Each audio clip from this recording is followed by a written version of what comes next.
गांव और महिदपुरा में हुई डकैती। सुबह सुबह आने वाली सवारियों को रिक्शे में ले जाते थे और उनसे लूटपाट करते थे। लूट के मामले में पुलिस ने तुरंत कार्रवाई की। रिक्शे में लोगों को लूटने वाला एक गैंग पकड़ा गया। मुख्य आरोपी इमरान के खिलाफ पहले से ही 27 मामले दर्ज हैं।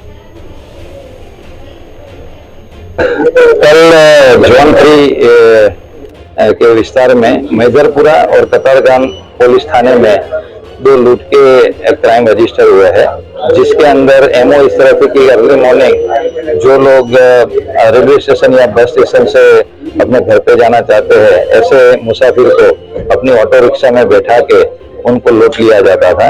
तो ऐसे भी रिकवर किया हुआ है। चारों का अभी पुलिस कस्टडी रिमांड लिया जाएगा और फर्दर इन्वेस्टिगेशन किया जाएगा। इसमें जो मेन एक्यूज है, जिसका नाम है इमरान, जो उसके अगेंस्ट में पास्ट में 27 क्राइम ऑलरेडी रजिस्टर हो चुके हैं। तो ये काफी शातिर क्रिमिनल्स है और इनकी एमओ इस तरह की है कि जो पैसेंजर को बिठा के उनको इनके पास छरी ऐसा कुछ वेपन दिखा के उनको लूट लिया जाता था। तो पुलिस अभी आगे की कार्यवाही कर रही है। Thank you. ગઈકાલે સુરત શહેરના દાખલ થયેલા હતા। આ ગુનાની ગંભીરતાને ધ્યાને લઈ ઇમિડિયેટ મેદરપુરાની ડિસ્ટર્બની ટીમ કામે લાગી અને ગણતરીના કલાકોની અંદર જ 4 આરોપીઓને પકડી લીધેલા છે અને તેમની પાસેથી તમામ મુદ્દામાં રિકવર કરેલો છે।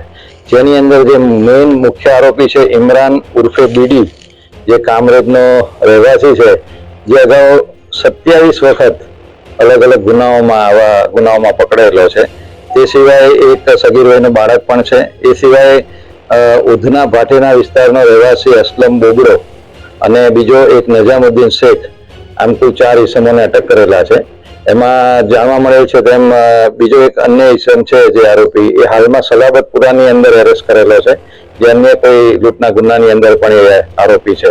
આમાં 4 જે ગુનેગાર છે એની પાસે જે કંઈ મુદ્દામાલ હોય એ લોકો લઈ લેતા હતા। દાખલ થયો છે। એટલે આ લોકો એકલ દોકલ પેસેન્જરને રિક્ષામાં બેસાડી એવા જગ્યાઓ કામ કરતા। એટલે 392 397 આઈપીસી મુજબ ગુનો દાખલ કરેલ છે।